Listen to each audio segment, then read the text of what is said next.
بسم الله الرحمن الرحيم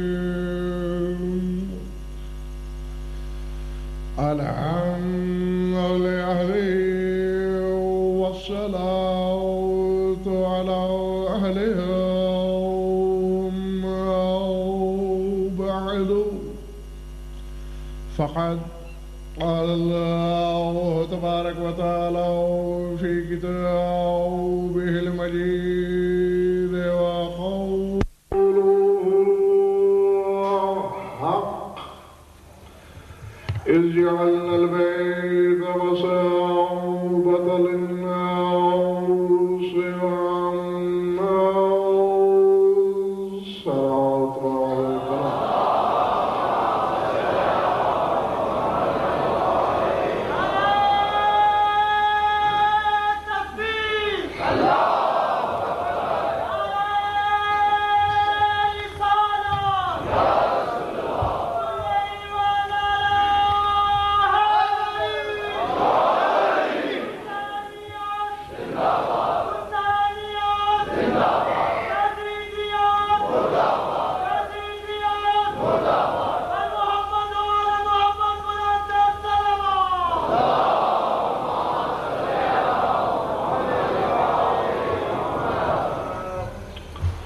سورہ بقرہ سے نہایت مختصر سی آیت تلاوت کی ہے میں نے. خدائے قدوس نے، معبود مطلق نے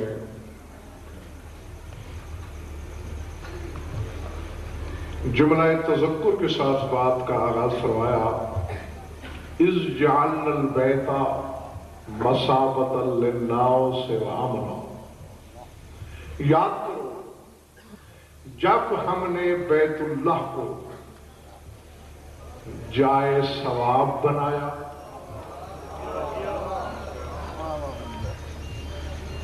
طبیعتوں پر گرانی یا بوجھل پن تو نہیں ہے.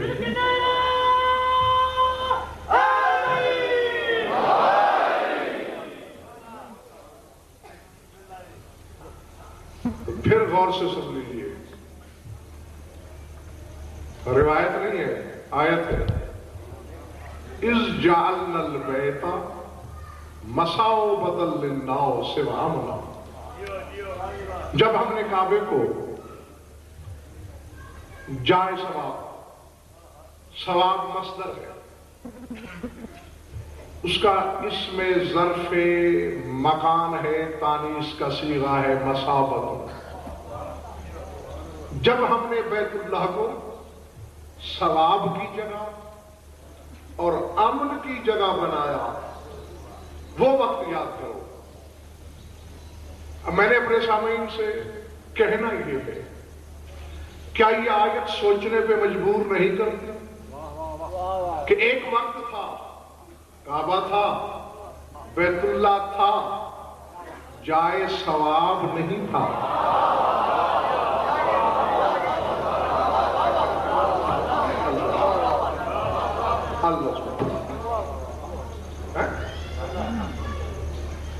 یہ ایسا ہی ہے جیسا کہ آپ کسی سے کہیں یاد کرو جب ہم نے دربار شاہ چند چراغ علیہ رحمہ پہ ممبر لگایا. بچہ بھی سمجھ سکتا ہے دربار تھا، ممبر نہیں لگا تھا، ممبر بعد میں لگایا گیا. تو یہی کچھ تو اللہ کہہ رہا ہے، اذ جعلنا البیت مثابۃ للناس وامنا. جب ہم نے بیت اللہ کو جائے ثواب بنایا، جائے امن بنایا، تو بیت اللہ بن چکا تھا لیکن ابھی جائے ثواب نہیں تھا. جائے کب بنا ہے جائے ثواب کعبہ؟ اب یہ بھی مجھے یاد دلانا پڑے گا.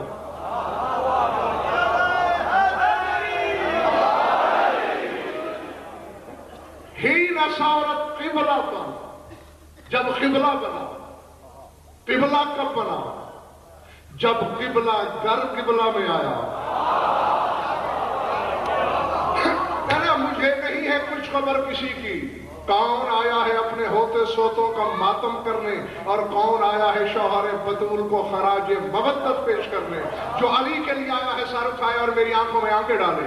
کعبے کو جائے ثواب بنایا علی کی آمد نے، تو کہنا یہی چاہتا ہوں، وہ جب اللہ کا گھر علی کے بغیر ثواب سے محروم ہے، تیری نماز علی کے بغیر ثواب ہے۔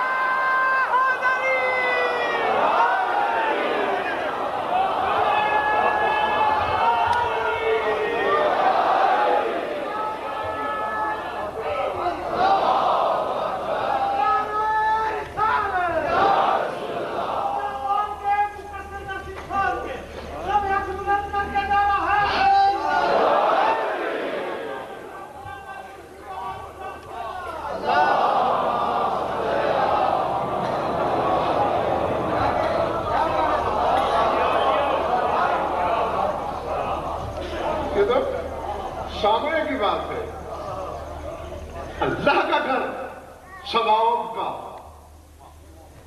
حقدار اس وقت ہوتا ہے جب کعبے میں علی آ جائے، جس نماز میں علی کا داخلہ ممنوع ہو۔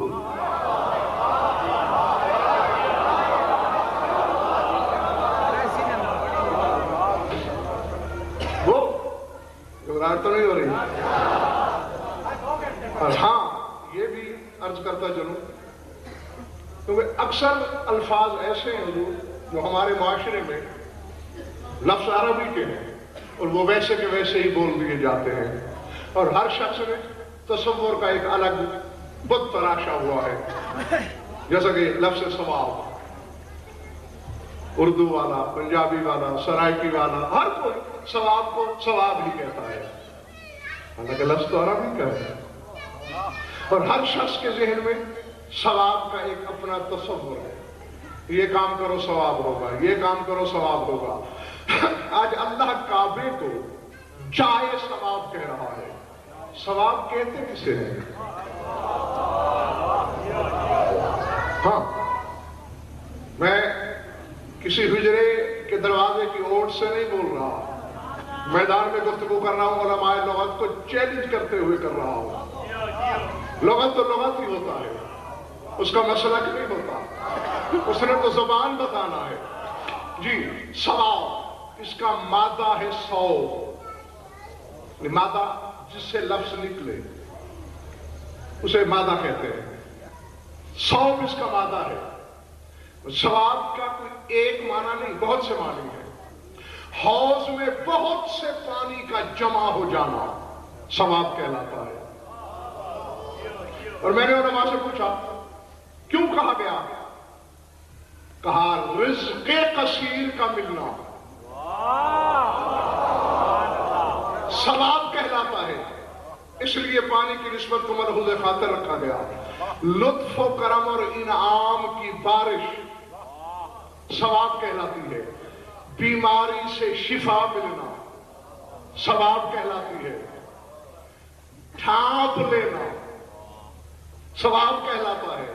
اسی لیے کپڑے کو عربی میں ثوب کہتے ہیں کہ وہ بدن کو ڈھانپ لیتا ہے، تو یعنی عیبوں کا ڈھانپا جانا۔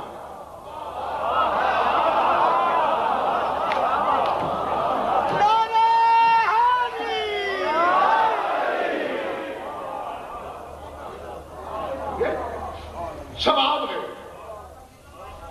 توبہ قبول ہونا ثواب کہلاتا ہے۔ یہ سارے معنی ہیں ازرو لغت جو میں نے آپ کی خدمت میں عرض کیے۔ کثیر رزق ملنا ثواب، لطف و کرم اور انعام کی بارش کرنا، شفا دینا، بخشش کرنا، صلہ دینا، عیبوں کو۔ اور آیت مطلق ہے، اس جعلنا البیت مثابۃ للناس وامنا، ہم نے لوگوں کے لیے کعبے کو جائے ثواب بنایا۔ تو ماننا پڑے گا یا قرآن سے ایمان اٹھا لو، ورنہ تسلیم کرنا پڑے گا رزق کعبے سے ملتا ہے، شفا کعبے سے ملتی ہے۔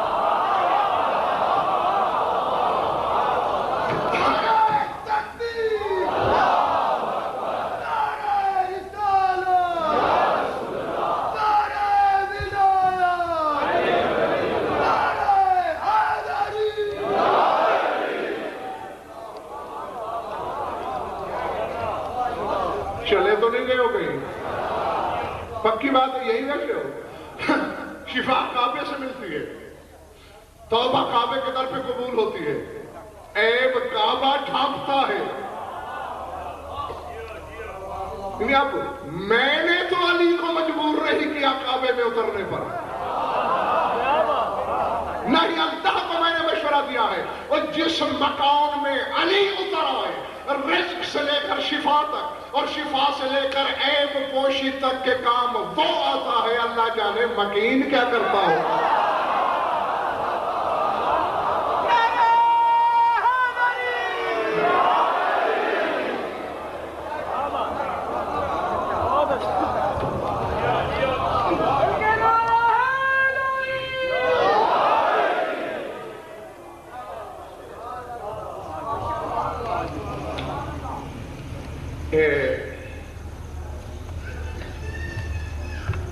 حج پہ جاتے ہو، بہت سے آپ میں یقیناً ہوں گے ایسے جو اس سعادت سے بہرحیاب ہو چکے، بہت سب کے مقدر میں لکھا ہوگا۔ ہاں، کیونکہ حضرت ابراہیم نے آواز دی تھی ہلم الحج، اور نطفوں نے پشت پدر میں شب محشر تک پیدا ہونے والے نطفوں نے آواز سنی، جس نے لبیک کہی حج پہ جائے گا، چاہے سامنے فولاد کی دیواریں کھڑی کر دی جائیں، ہو جائے گا۔ حج پہ جاتے ہو، مجھے ساتھ واجب کی قسم محسوس نہیں کرنا، بس جاتے ہو اور آ جاتے ہو۔ فلسفہ حج کو سمجھا ہی نہیں، مقصد حج جانا ہی نہیں۔ قصور آپ کا بھی نہیں، وہ میری اپنی برادری کا ہے کہ علماء نے آپ کو حقیقت حج بتائی ہی نہیں۔ یہ تو کوئی حج نہ ہوا، گئے کعبے کو دیکھا، چوما چاٹا، ارد گرد جانور کی طرح دوڑ ماری اور آ گیا۔ اللہ کو اس چیز کی کوئی غرض نہیں تھی۔ پنڈی والوں آؤ، جس جس مسلک کے لوگ تشریف رکھتے ہیں یہاں، اپنے اپنے پسند کے عالم سے پوچھ لینا۔ قرآن میں 9 مقام پر لفظ حج استعمال ہوا، 7 مرتبہ سورہ بقرہ، 1 مرتبہ سورہ توبہ میں، اور 1 مرتبہ سورہ حج میں۔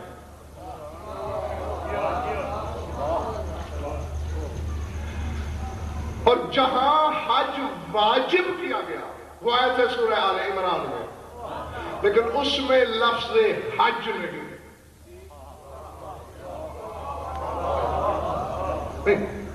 آپس کی بات ہے، اگر تھکن ہے تو یہ بات کل چھیڑ دیں گے۔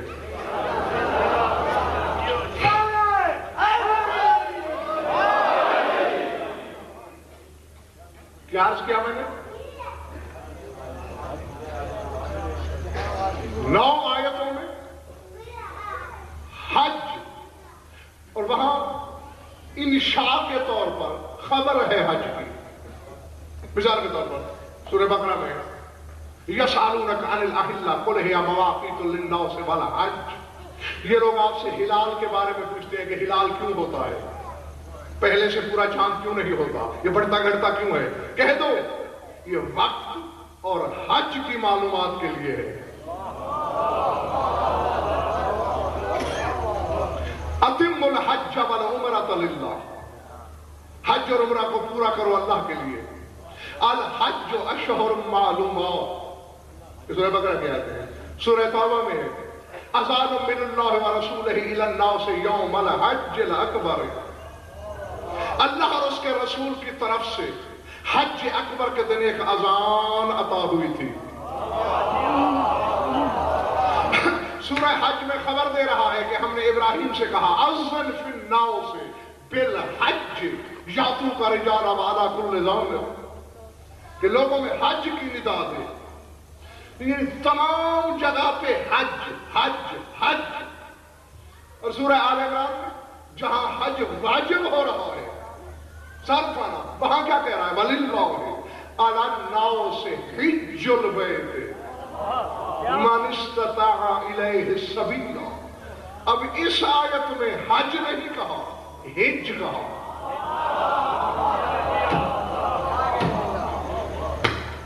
اب یا تو وہ دریچے کھول لو دماغ کے کہ میں خود آ جاؤں، ورنہ میں نے ارسال کرنا ہے وصول خود کرو گے. قرآن فہمی، بچوں کا کھیلنا،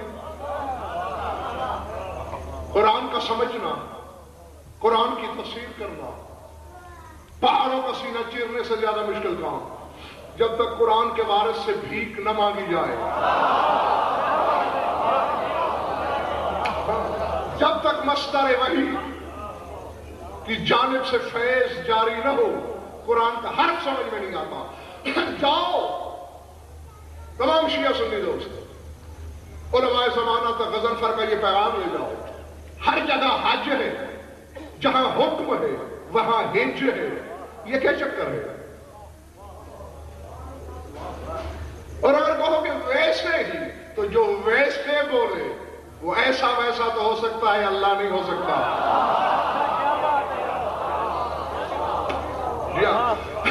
اللہ کے تو ایک ایک حرف میں اللہ جانے کتنی کتنی مصلحتیں پوشیدہ ہیں. اور ہاں یہ بھی بتا دو، پورا قرآن پڑھ جائیے، جتنے فرامین ہیں یعنی احکام سب مومن کے لیے. ان الصلاۃ کانت علی المؤمنین کتابا موقوتا، نماز مومنین پر وقت کے مطابق فریضہ ہے. یا ایھا الذین آمنوا کتب علیکم الصیام کما کتب علی الذین من قبلکم، اے ایمان والو تم پر روزے واجب کیے گئے. یا ایھا الذین آمنوا کتب علیکم القصاص فی القتلى، اے ایمان والو تم پر قصاص بدلہ لینا واجب کیا گیا. میں ایک ایک آیت کیا پڑھتا ہوں؟ ہر امر، جہاد مومن کے لیے، نماز مومن کے لیے، روزہ مومن کے لیے، جھوٹ نہ بول پابندی مومن کے لیے، جوا نہ کھیل پابندی مومن کے لیے، سود نہ کھا پابندی مومن کے لیے. آؤ پوری جائیداد لکھ کر دینے کے لیے تیار ہوں. مجھے قرآن میں ایک بھی آیت دکھاؤ جہاں اللہ نے کہا ہو اے مومنو تم پہ حج واجب ہے. لیکن آیت کریے وَلِلَّهِ عَلَى النَّاسِ،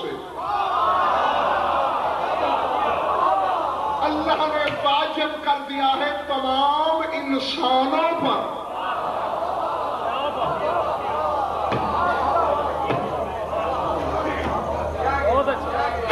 یا پوچھو تو علماء سے، میں انسانوں میں مشرک بھی ہیں، کافر بھی ہیں، یہود و نصارہ بھی ہیں، مجوس بھی ہیں، آتش پرست بھی ہیں، زرتشتی بھی ہیں، گبر و ترسا بھی ہیں، جنہوں نے ابھی کلمہ نہیں پڑھا، اللہ کو نہیں مانا، رسول کو نہیں مانا، کعبے کو قبلہ تسلیم نہیں کیا. وہ حج پہ کیا لینے جائیں گے؟ وہ ہم اتنی سی عقل رکھنے والے اس حقیقت کی تہہ تک پہنچ گئے جو خلاق کی عقل ہے وہ نہیں جانتا تھا کہ میں کیا کہہ رہا ہوں. پھر کیوں کہہ رہا ہے کہ تمام انسانوں پر واجب کیا گیا ہے بیت اللہ کا حج. تمام انسانوں کو چاہیے حج کریں.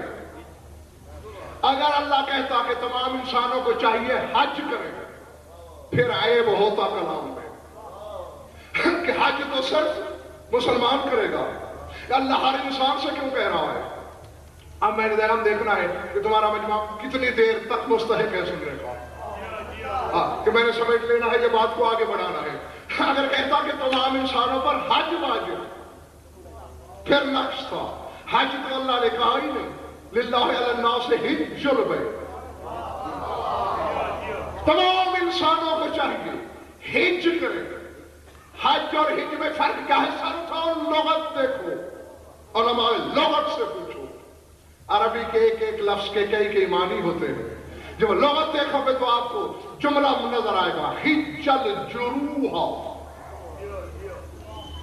اس نے زخم کا حج کیا، یعنی زخم کو گہرائی میں جھانک کے دیکھا. زخم کی گہرائی میں جھانکنا حج کہلاتا جاتا ہے. بیٹھے ہو یا چلے گئے ہو, اللہ کہیے للہ علی الناس حج البیت من استطاع الیہ سبیلا. ہر انسان کو چاہیے کہ جب مکے جائے تو بیت اللہ میں جھانک کے دیکھے, اندر نظر کیا آتا ہے.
کیا کہہ رہا ہے؟ جب بھی جاؤ وہاں کعبے کی گہرائی میں جھانکو,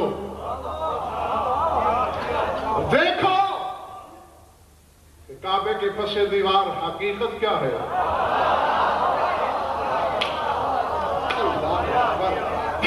ہاں, اور کوئی جھوٹی روایت گھڑ لو, زمانے نے کوشش کی ہے پنڈی والا ہمیشہ علی کی فضیلت کے مقابلے میں جعلی فضیلت بنانے کی. ہاں, لیکن یہاں فطرت نے اعتراف شکست کر لیا ہے. اور جب کعبے کی گہرائی میں جھانکا جائے تو وہاں گوہر ولایت کے سوا کچھ نظر نہیں آتا.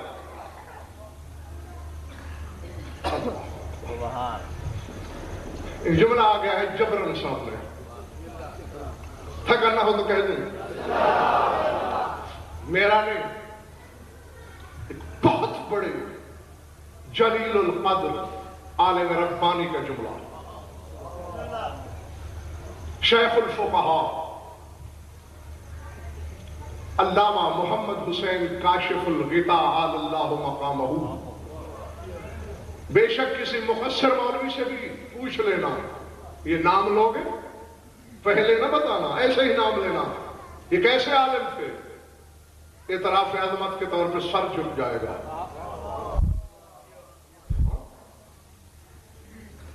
پہاڑوں سے زیادہ وزنی ہے یہ نام علماء کی صفوں میں, وہ جلیل القدر عالم ہے.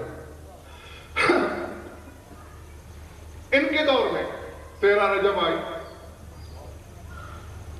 کہا ہوگا مومنین نے سرکار مولا کا جشن پڑھنا ہے, تشریف لے گئے. میں وہ جو انہوں نے جشن پڑھا وہ سارا آپ کو نہیں سنانا چاہتا, اس میں سے ایک جملہ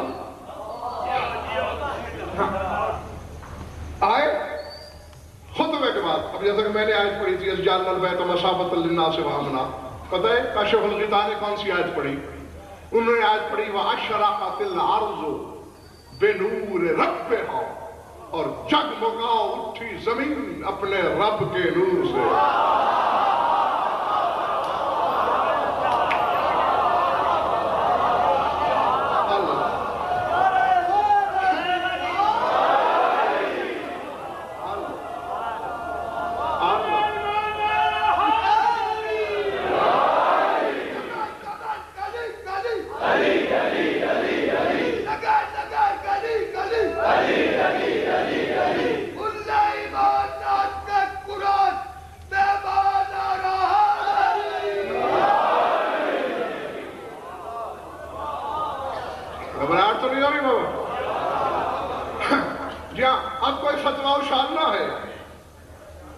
علامہ محمد صلی کاشف الغطاء پہ اچھا لو.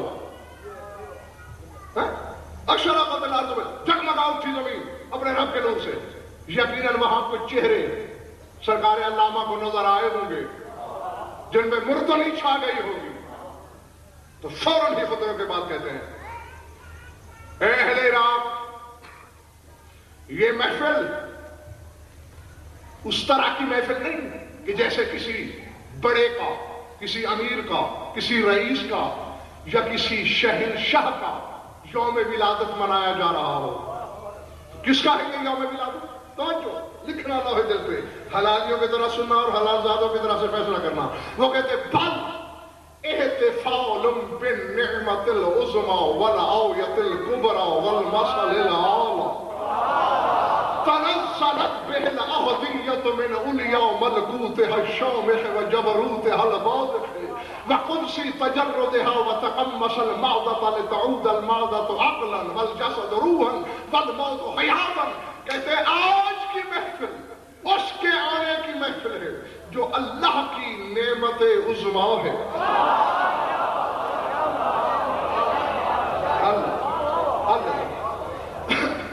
جو اللہ کی سب سے بڑی نعمت۔ دھڑکنیں سنبھالے رہنا، بے ضبط نہ ہوں، ظرف عقیدہ چھلکنے نہ پائے۔ آگے کہتے ہیں عام محفل نہیں، کس کی ہے؟ والآیت الکبریٰ، جو اللہ کی سب سے بڑی آیت ہے، اس کی محفل۔ اور مجھے ذرا پتہ نہیں کہ اب کس کا کلیجہ پھٹے گا اور کس کی جھکی ہوئی کمر جڑ جائے گی، کس کے ہاں گلزار اور کس کے ہاں تنور جلے گا، یہ تو اللہ ہی بہتر جانتا ہے۔ میں کہنے لگا ہوں فکر کاشف الغطا کے اگر جملہ نہ ہو میری زبان کاٹ لینا، ترجمہ میں خیانت ہو مجھے گولی مار دینا، اور اگر اس کے باوجود بھی اگر دل میں شک کا چور سرسر آئے تو پھر پوچھنا غلطی کہاں پہ ہوئی ہے۔ یہ نعمت عظمیٰ کی آمد ہے جو اللہ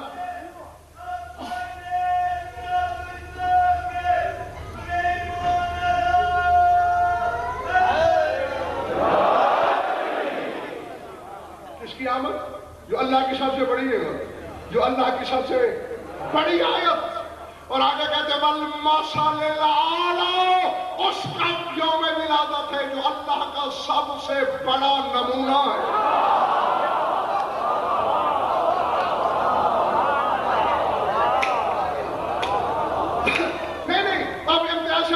جب آج میں کہنے لگا ہوں فیصلہ کو نہیں اٹھنے دوں گا ایک بندہ جب تک فیصلہ نہیں ہو جائے گا، نہیں نکلنے دوں گا یہاں سے ایک سامنے جب تک ہاں یا نہ میں بات نہیں کر لیتے ہو۔ آگے کہتے ایسے نہیں، تنزلت به الأهدية من عليا ملكوتها الشامخ وجبروتها الباطخ وقدس تجردها وتقمص المعدة۔ کہتے یہ نہ سمجھو عراق والو کہ آج صرف علی کعبے میں اتر آیا ہے، بلکہ آج احدیت مادے کا لباس پہن کے کعبے میں اتر آیا ہے۔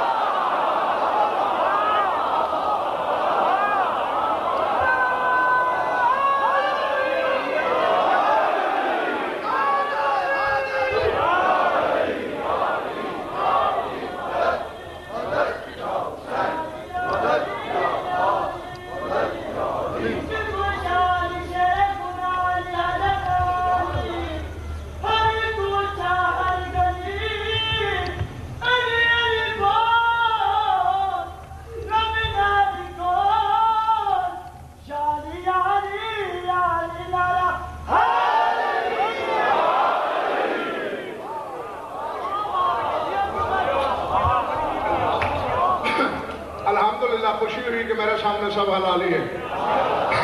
کہا تنزلت به الأهدية، احدیت نازل ہوئی ہے۔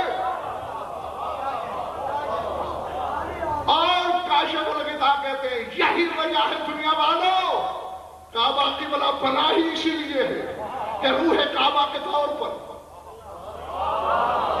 احدیت لباس بشر میں یہاں نازل ہوئی ہے۔ تو آپ پنڈی والوں سر اٹھاؤ، قبلہ اس لیے بن گیا کہ ظاہر میں علی ہے، باطن میں جلی ہے، تو پھر نماز میں علی کی گواہی دیتے ہوئے زبان پہ فانش کیوں گرتا ہے؟ وہاں بھی یہی سوچ لینا، ظاہر میں علی علی کر رہا ہوں، باطن میں جلی جلی کر رہا ہوں۔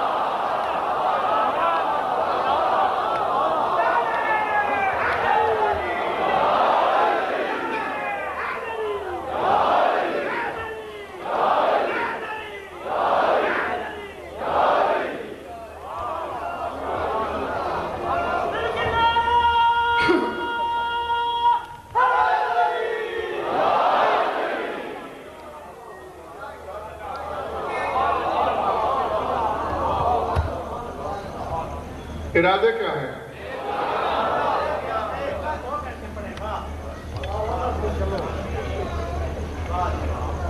اللہ اکبر. علی کی ذات کے ساتھ ایسے حقائق وابستہ ہیں بابا جو شروع علی سے ہوتے ہیں ختم علی پہ ہو جاتے ہیں.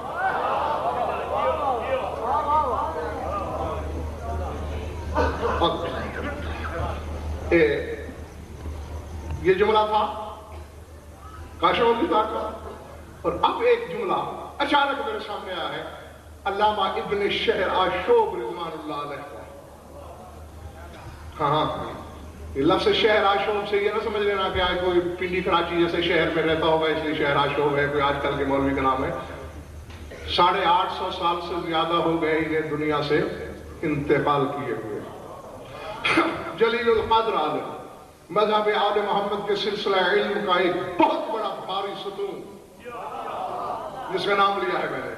انہوں نے امتیاز شاہ جی ایک سادہ سا جملہ ربا روی میں لکھا. اصل اپنی اپنی پسند ہوتی ہے، ہو سکتا ہے کہ سامعین کو اتنا پسند نہ آئے جتنا مجھے ہے. بہرحال مجھے بہت پسند ہے. بہت سادہ لیکن نہایت پرکار. جو لوگ سادگی اور پرکاری کا ربط سمجھتے ہیں انہیں بہت مزہ آئے گا.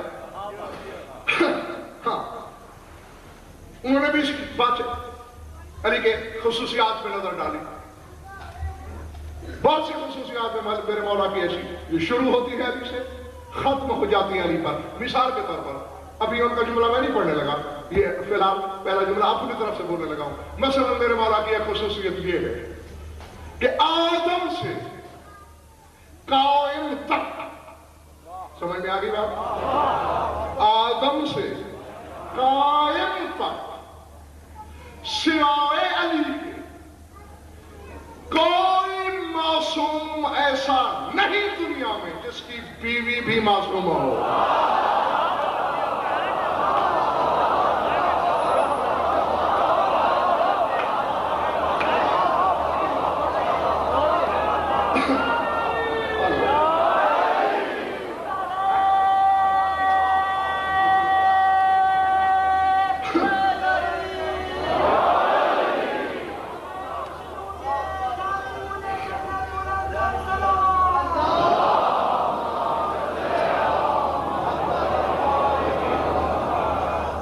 یہ شرف علی کے مولا کے پاس بھی نہیں ہے دیگم. یہ شرف نہ کسی نبی کے پاس، نہ کسی امام کے پاس، نہ کسی ولی کے پاس، نہ کسی نبی کے پاس، صرف علی کے پاس. تو انہی حقائق کو دیکھا ابن شہر آشوب نے. انہوں نے ایک جملہ لکھا. ہاں پہلے جو جانتے ہیں سو جانتے ہیں، جو نہیں جانتے وہ جان لیں. جس 13 رجب کو علی تشریف لائے جمعہ تھا، مہینہ رجب. 4 مہینے حرمت والے ہیں نا، جانتے ہو نا کون کون سے؟ ذی-قعدہ، ذوالحج، محرم، رجب. یہ جو شہر الحرام کہلاتے ہیں، حرمت والے مہینے. مجھے آج تک سمجھ نہیں آئی. ذی-قعدہ، ذوالحج، محرم یہ تینوں اکٹھے ہیں، رجب اکیلا ہے. نہ مجھے پتا نہیں کہ 100 کون رہا ہے اور علی کے مودت کے نشے میں انگڑائیاں کون دے رہا ہے. یعنی نہ رجب کے پیچھے کوئی حرمت والا مہینہ، نہ آگے.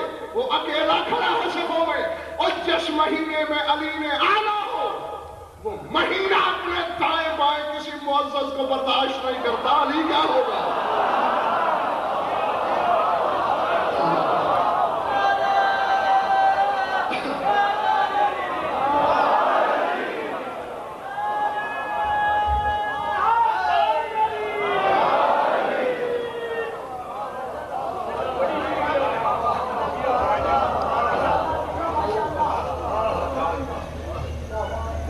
کعبے کا تو آپ جانتے ہیں. تو ابن شہر آشوب لکھتے ہیں لم یولد فی سید الایام فی الشہر الحرام فی البیت الحرام سوا امیر المومنین علیہ السلام. وہ کہتے ہیں پوری کائنات میں دنوں کے سید میں سید الایام دنوں کا سردار جمعہ سید الایام ہے،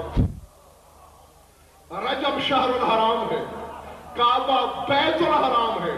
کہتے ہیں یہاں بھی سوائے علی کے کوئی نظر نہیں آتا کہ جس کا دن سید الایام ہو، جس کا مہینہ شہر الحرام ہو، اور جس مکان میں آئے وہ بیت الحرام ہو.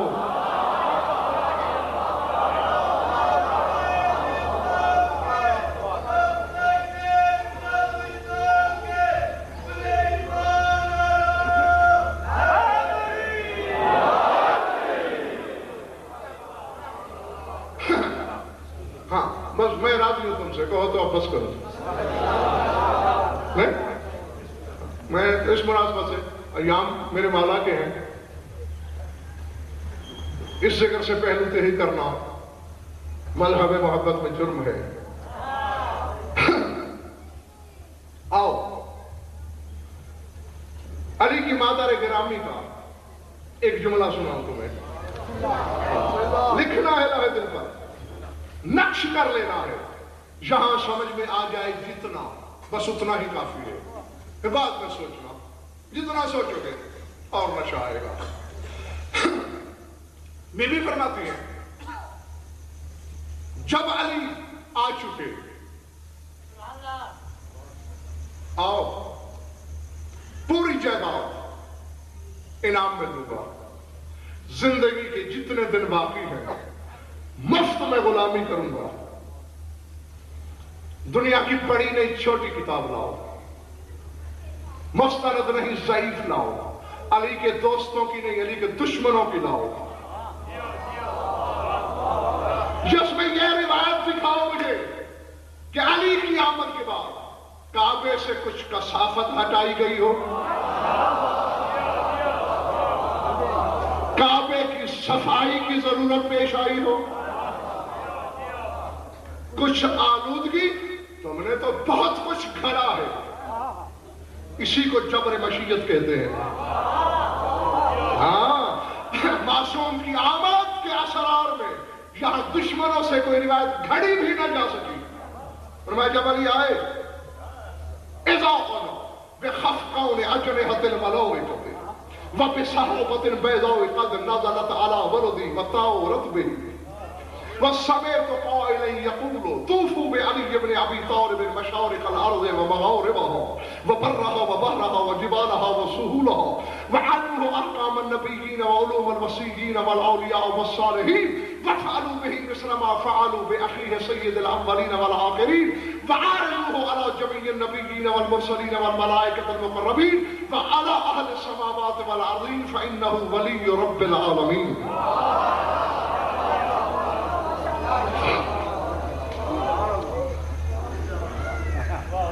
ترجمہ سنا دوں؟ فرمایا بس آئے علی اذا بخفقون اجنحة الملائکة، میں نے فرشتوں کے پروں کی سرسراہٹیں سنی.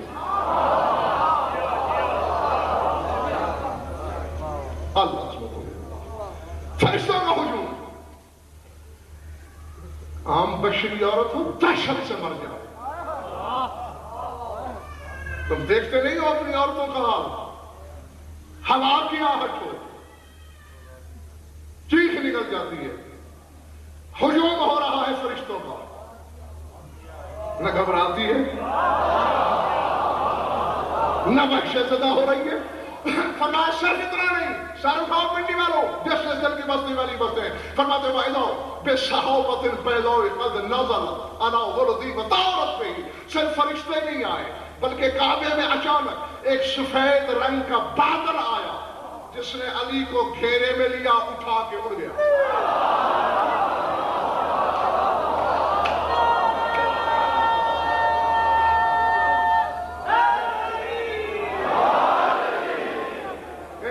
اگر پہلے کسی نے یہ بات سنائی ہو تو بے شک اس سے بھی پھیکا نعرہ لگاؤ.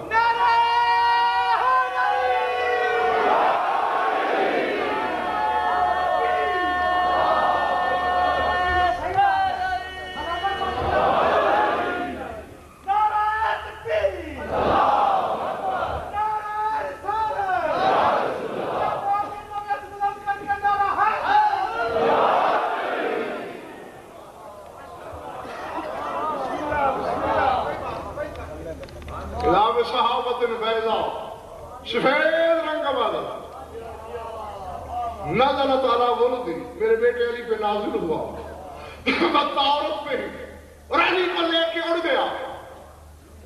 ذرا جملہ ہے، فطرت کا تقاضا ہے، فطرت سے تو جنگ ہو نہیں سکتی، میں نے رات بھی کہا تھا۔ حق تھا، ماں کی چیخیں نکل جاتی کہ یہ کیسا بادل ہے، کوئی آسیب ہے، کوئی بھوت پریت ہے، کوئی جنات ہے، کوئی دیو پری ہے، یہ کیا بلا ہے جو میرے بیٹے کو لے کے جا رہی ہے۔ ماں کا اطمینان بتاتا ہے کہ سارے سمجھے ہوئے پروگرام ہیں۔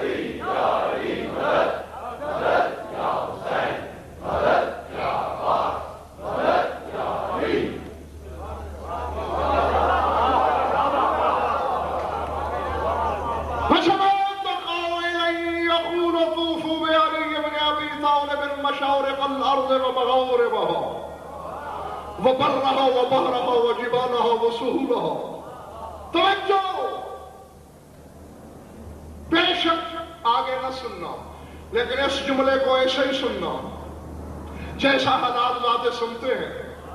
علی کا معاملہ ہی حلال زادوں سے ہوتا ہے۔ صرفہ کہ میری آنکھوں میں آگے ڈالو، کہتے بس بدلی لے کے اڑی کہ اچانک عرش سے اللہ نے پکار کے کہا، اے فرشتو، میں نے زیادہ جی کہہ دیا، اور میرے سامنے ان کے سروں سے گزرتی چلی گئی اور بڑی خوبصورتی سے ہضم کر لیا سننے والوں نے۔ آپ کے میدوں کی داد دیتا ہوں میں، یعنی غور ہی نہیں کیا آپ نے، بے نیازی کی حد کر دی۔ بی بی کہتی ہے کہ بادل علی کو لے کے اڑا، اللہ نے پکار کے کہا، رسول گھر میں بیٹھا ہے۔ جبریل کا بھی زمین پہ آنا جانا شروع نہیں ہوا، اور کوئی بتانے والا نہیں کیا میں آ رہے فاطمہ بنت اسد کے پاس کہ سمجھ رہی ہے اللہ کی آواز آ رہی ہے۔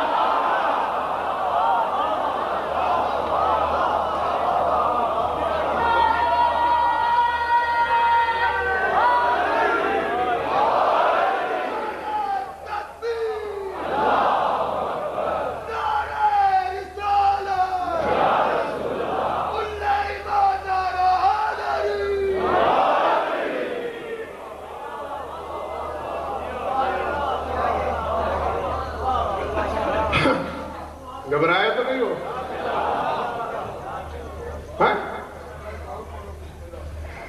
کیسے پہچان لیا آواز کو کہ اللہ کی آواز میں؟ اب پتہ نہیں آواز کا لہجہ پہلے سے سنا ہوا تھا،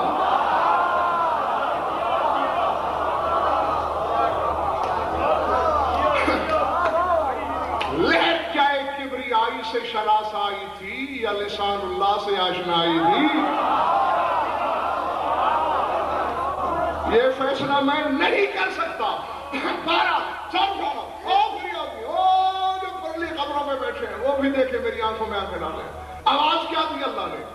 اے فرشتو طوفو بے علی ابن ابی طالب مشارق الارض و مغاربہا، علی کو پوری کائنات کی تمام مشارق میں پھراؤ، جتنی مغربیں ہیں تمام مغارب میں پھراؤ، مشرق و مغرب نہیں،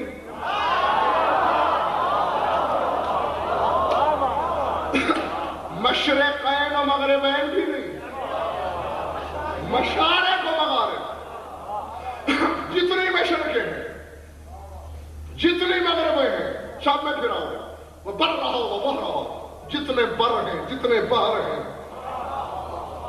جتنی خشکی ہے جتنی تری ہے، وہ جبال ہو وہ سہول ہو، جتنے پہاڑ ہیں جتنی وادیاں ہیں، پھراؤ۔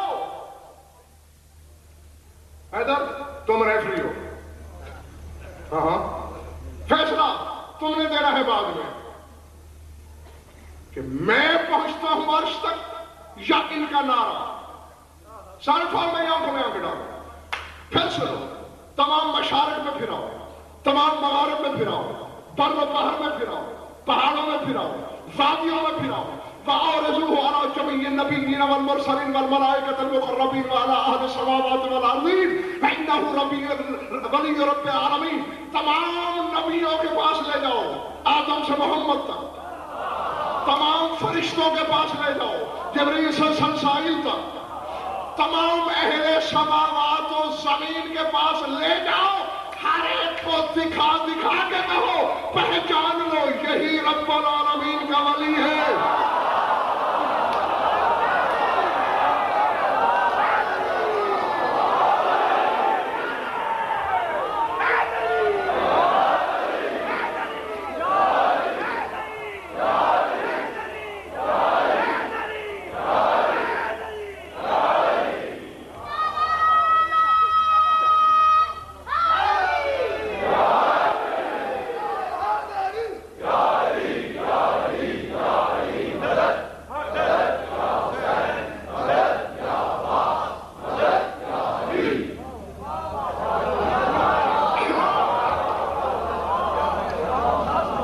جیتے رہو، زندہ رہو، سلامت رہو، اس وقت تک زندہ رہو جب تک زندگی سے تھک نہ جاؤ۔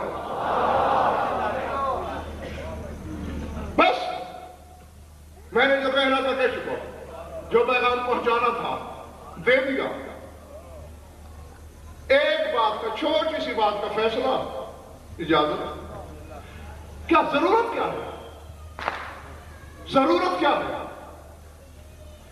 کائنات پھرائی جا رہی ہے، گوشہ نہیں چھوڑا جا رہا، اور ہاں بخل نہ کروں،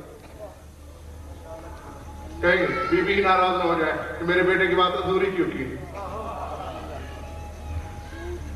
اب پھرانا کہاں کہاں ہے؟ صرف پنڈی شہر پھرنا ہو کتنا وقت چاہیے؟ اللہ آپ کی مشکل آسان کرے، بڑا مشکل سوال پوچھو۔ ہاں تو بھائی میرے گھبرانے کی، شرمانے کی، چلیے جی حافظ جی کی مان لیتے ہیں، 5 گھنٹے چاہیے پنڈی کے لیے، پاکستان کے شہر کے لوگ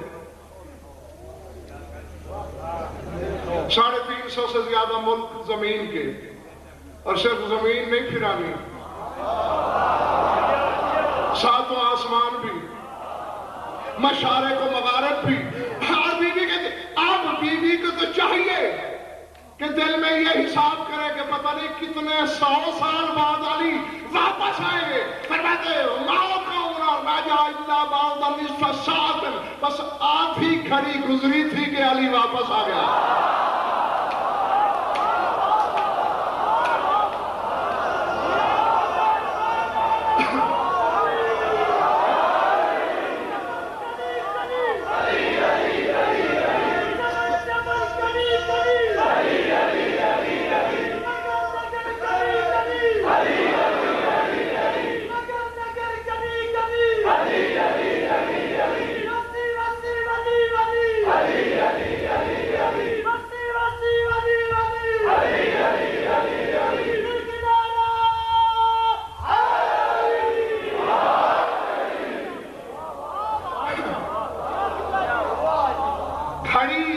گھڑی کتنے سالوں کی ہوتی ہے؟ ایک گھڑی، ایک پل، ایک گھڑی، ہاں پل گھڑی کی بات ہے، کہتے نہیں روزانہ تو بولتے ہو، تو بس پل گھڑی میں اللہ جانے کیا ہو گیا، ٹھیک ٹھاک بیٹھے تھے، بس ایک گھڑی میں ایک پل میں کہتے رہتے ہو نا، تو بی بی کہتے ہیں نصف گھڑی میں، نصف پل میں واپس بھی آ گیا، جو نصف پل میں فرش سے عرش، سراؤں سے سریا، مشارق سے مغارب عالم رنگ و بو کو بچپنے میں پھر کے آ جائے، وہ جوانی میں نجف سے پنڈی تک آتے ہوئے کتنا وقت لے گا؟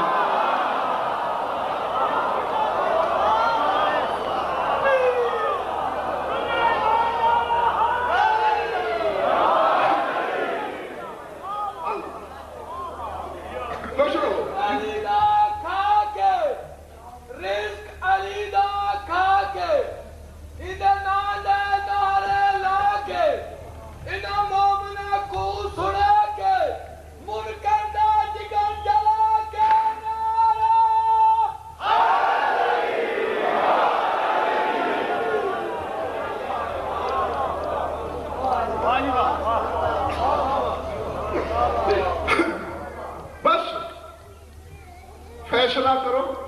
میں سمیٹ لوں. یہ ساری کائنات پھیلائی جا رہی ہے. وَعَرِضُوا عَلَىٰ جَمِيعِ النَّبِيِّينَ وَالْمُرْسَلِينَ. تمام نبیوں کو دکھاؤ، ولیوں کو، فرشتوں کو، اہل سماوات و ارضین کو. کیوں؟ سوائے اس کے میرے تو سمجھ میں کچھ آتا نہیں. ہو سکتا ہے آپ کی تحقیق میں کوئی نئی بات آ جائے تو میرا بھی بھلا ہو جائے. کچھ کے سامنے تو اس لیے پیش کیا جا رہا ہے پہچان لو. حلیے میں رد و بدل تو نہیں ہوا. اور کچھ کو اس لیے دکھایا جا رہا ہے کہ دیکھو اللہ کے گھر کا وارث آ گیا. اب تم چلی سے مدد مانگو یا علی سے، مشکل کشائی کے لیے آئے گا یہی.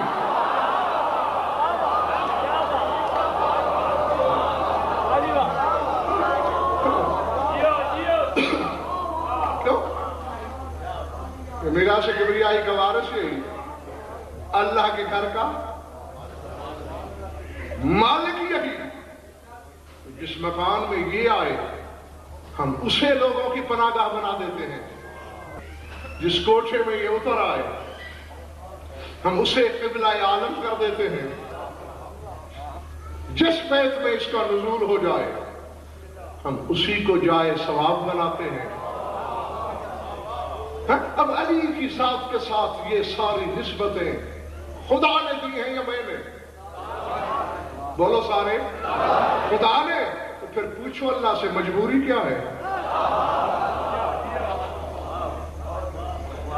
میں نے بھی ضرور پوچھا تھا اللہ سے، مجھے جو جواب دیا وہ تمہارے مجمع کو بتا دوں. مجھ سے اللہ نے کیا کہا؟ میں نے کہا اللہ میاں مجبوری کیا ہے؟ آواز قدرت آئی غزل پر ہزیان نہ پک. تم کسی فوٹوگرافر کی دکان میں چلے جاؤ اور اپنی ایک تصویر کھنچوا کے تنہائی میں بیٹھ کے اپنی تصویر دیکھو اور تمہیں اپنی تصویر پہ پیار آئے. عزت کے سارے کلمے تم اپنی تصویر کے ساتھ منسوب کرتے جاؤ تو کوئی تم سے بھی پوچھ سکتا ہے مجبوری کیا ہے؟ چہرے سے لے کر پاؤں تک دیکھو تصویر کبریائی ہے یا نہیں؟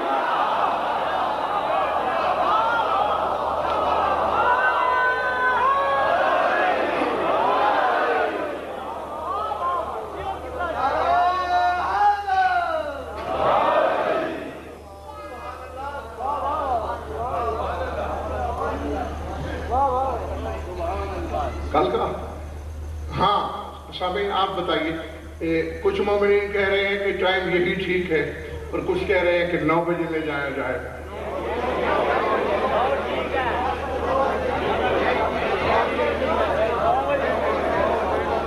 دیکھیں حضور آوازیں گڑبڑ ہو گئی ہیں، بڑی گڑبڑ ہو گئی ہے. اب یوں کہ جو کہتے ہیں یہی ٹائم ٹھیک ہے وہ ہاتھ اٹھائیں. اب 9 بجے والے ہاتھ اٹھائیں. کہ یہ مجبوری ہے، 9 بجے والے زیادہ ہو گئے.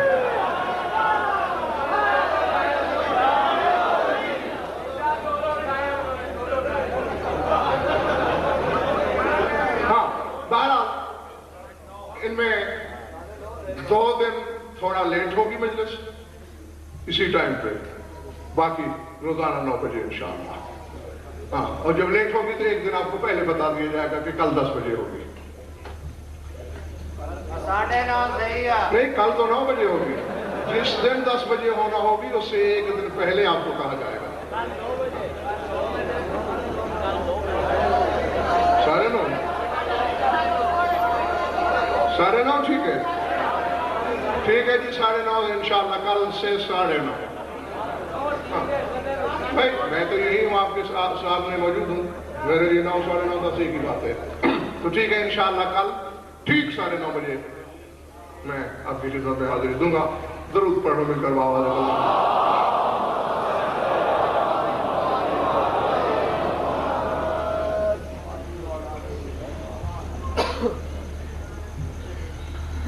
عزت جو بڑی تھی، مصیبت جو بڑی تھی. کچھ زیادہ طویل اور نہیں، 5 منٹ سے بھی پہلے اسٹیج خالی کر دینا. میں نے جس کے دل میں مزار ہے سلطان کربلا کی، کیونکہ رونے والے کے دل پر تو ایک چھالا ہوتا ہے، بس یاد کی سوئی چبھونے کی دیر ہوتی ہے، درد سے رشتہ خود بخود قائم ہو جاتا ہے، بغیر کسی لگی لپٹی کے، بغیر دیباچے اور تمہید کے میں نے بات شروع کر دی ہے۔ کتابوں میں نے پڑھا کہ کائنات عالم میں 3 خون ایسے گزرے ہیں جو دنیا کے کسی پانی سے دھوئے جا سکے گا، بلکہ جنت میں بھی انہیں دھونے کی کوشش جاری ہے۔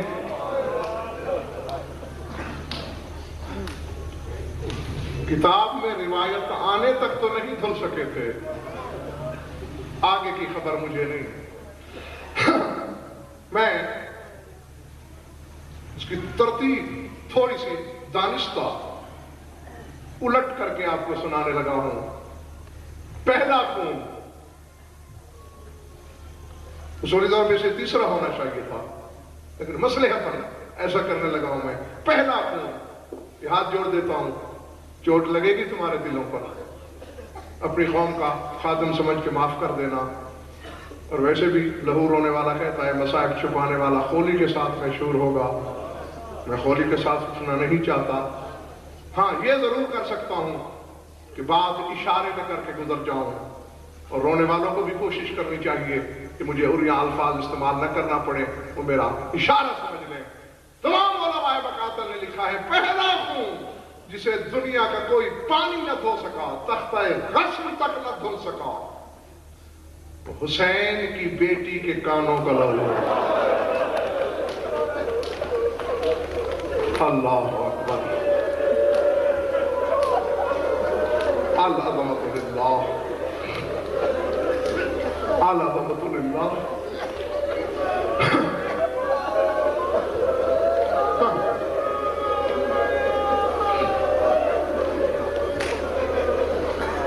مولا تمہارا رونا منظور کرے، جو آنکھ اس غم میں روتی ہے، میں دعا ہی دے سکتا ہوں کہ وہ کسی اور غم میں خدا کرے کبھی نہ روئے۔ تشریح کا وقت نہیں میرے پاس، خود سوچتے رہنا، اللہ جانے کہ کس انداز کا لہو ہے۔ زندگی تو کیا، مرنے کے بعد غسل میت کے وقت بھی نہیں دھویا جا سکا، اور اگر دم لے لیا ہو۔ دوسرا خون، پہلا خون بیٹی کا، دوسرا خون بابا کا۔ میرے دائیں بائیں بھی علم ہے، سامنے بھی علم ہے۔ 13 معصوم مردوں کی محفل میں، اور 2 ماں بیٹیاں کہیں میری ماں بہنوں میں موجود ہیں۔ یہ 15 معصوم میرے گواہ ہیں، اس سے بڑی معتبر گواہی میرے پاس نہیں۔ یہی لفظ ہے کتابوں کے کہ روزانہ چشمہ کوثر پہ بطول سارا دن جنت میں حسین کا خون آلود کرتا دھونے کی کوشش کرتی ہے، سارے دن کوثر کے کنارے، اور پھر شام کو بال بکھرائے، منہ پہ ماتم کرتی ہوئی روتی ہوئی آگے کہتی ہے بابا حسین کا خون آج بھی نہیں دھویا گیا،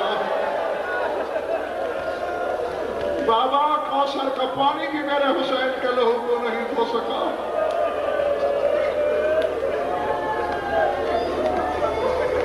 اللہ اکبر، اللہ اکبر۔ بس ختم کر دی میں نے مجلس، اور یہی جیسے رو رہے ہو یقیناً کہیں بیوی موجود ہے، نہ ہماری آنکھوں میں یہ جسارت ہے نہ طاقت ہے کہ ہم ادھر دیکھنے کا سوچے بھی، وہ تو ہر جگہ ہے، ہر دل کی ضمیر کی آواز بھی سنتے ہیں۔ یہی بیٹھے بیٹھے کو آئے رسول کی مظلومہ بیٹی، بیٹے کا خون تو جنت میں بھی دھونے کی کوشش کرتی ہو، تیرے پہلو کا خون کیوں نہیں دھویا جا سکتا؟ اس خون میں کیا راز پوشیدہ ہے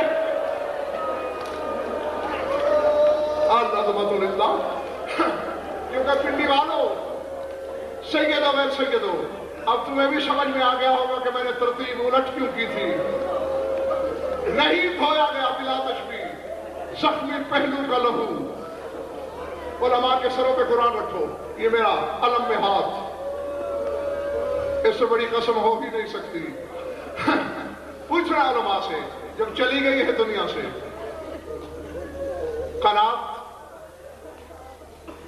قنات کے اندر بی بی کا جسد، مسافر شام جناب فضہ، ام ایمن، اسما بنت امیس، یہ مستورات بی بی کے غسل دینے کو، قنات کے باہر علی کی کرسی، امام حق ہے، فرما رہے ہیں فضہ میں یہاں موجود ہوں، قدم قدم میں مجھ سے رہنمائی لیتی رہنا، تاکہ رسول کی بیٹی کے شایان شام تجہیز و تدفین ہو سکے۔ بس میں ختم کرنے لگا ہوں مجلس، بات سمجھ میں آ گئی تو قبر میں بھی ماتم کرو گے۔ دیا جا رہا ہے غسل پنڈی والوں، قدم قدم پہ علی مسائل تلقین کر رہے ہیں، کتابیں بتاتی ہیں۔ اچانک ایک آواز آئی، آواز کیا تھی؟ کأنہا خرت مغشیۃ علی الارض، آواز ایسی آئی جیسے کوئی زمین پہ گرا ہو۔ طرف پہ علی نے پوچھا فضہ کون گرا؟ من خرت؟ یقال لہا زینب۔ کہا مولا تیری شام والی بیٹی گر پڑی ہے۔ اب مجھے پتہ نہیں کہ کس کے ہاں پتھر کا کلیجہ ہے اور کس کے ہاں گوشت کا دل ہے۔ یا علی کرسی پہ بیٹھے تھے، طرف کے اٹھے، کیوں گر پڑی میری زینب؟ فضہ ماتم کرتے ہی باہر آ گئی، یا علی میں نے بھی مصدر شریعت کے گھر میں زندگی کی سانسیں لی ہیں، مسائل شریعت کو جانتی ہوں کہ پانی کو میت کے اعضاء پر رنانی سے بہنا چاہیے۔ اب مجھے معاف کر دینا رونے والوں، یا علی بلا تشبیہ تیرے حرم کا ایک ہاتھ یہاں ہے۔ یا علی میں اسما ام ایمن ہم تینوں کافی دیر سے کوشش کر رہے ہیں بی بی کا ہاتھ ہٹائیں۔ یا علی بطول کا ہاتھ پہلو سے الگ نہیں ہو رہا۔ ماں کی حالت دیکھ کے برداشت نہیں کر سکی، بے ہوش ہو کے گر پڑی زینب۔ رونے والوں پہلے تو علی نے منہ پہ ماتم کیا، تماشے مارے، پھر خیبر شکن نے اپنے آپ کو سنبھال کے بلا تشبیہ ہاتھ پہ علی نے ابا لپیٹی، ابا لپیٹ کر بلا تشبیہ ہاتھ قنات کے اندر بڑھایا، کہا فضہ میرا ہاتھ بطول کی کلائی پہ رکھ دو، پھر بطول کا ہاتھ جانے اور میں جانوں۔ بلا تشبیہ ہاتھ رکھ دیا فضہ نے، علی نے زور لگایا، تاریخ بتاتی ہے ہاتھ ہلا بھی نہیں۔ علی نے کہا اچھا یہ بات ہے؟ اب علی سنبھل کے بیٹھے کہ ید اللہ ہی طاقت سے ہاتھ ہٹا لوں، بس ابھی ارادہ کیا تھا کہ بطول کی میت میں لرزہ آ گیا۔ اب علی تجھے پیارے بیٹے حسین کا واسطہ میرا ہاتھ پہلو سے نہ ہٹانا،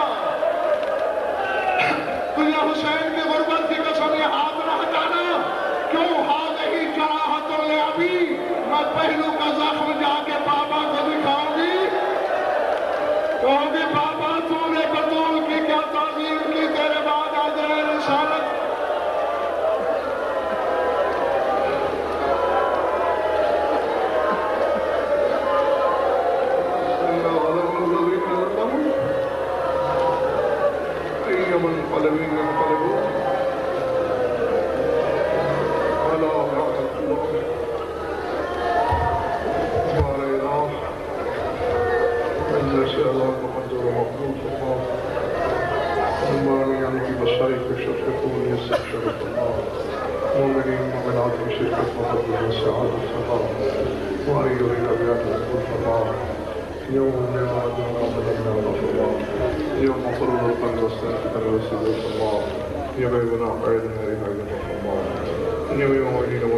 جو حاجات بتایا عدل شریعت کے نزدیک جائز فرما، پلنے والے ہماری لاکھوں لوگوں کی ایک دعا ہے، ہمارے وارث واستجب اللهم كن لولينا حجة الحسن صلواتك عليه وعلى آله في هذه الساعة وفي كل ساعة من ساعات الليل والنهار ويوم آخر وقائد مناصر الليل وعينا حتى تسكنه أرضك وتمده فيها طويلا يا رب محمد وآل محمد عجل فرج آل محمد ربنا تقبل منا إنك أنت السميع العليم بجاه محمد وآل بيته الطيبين الطاهرين المعصومين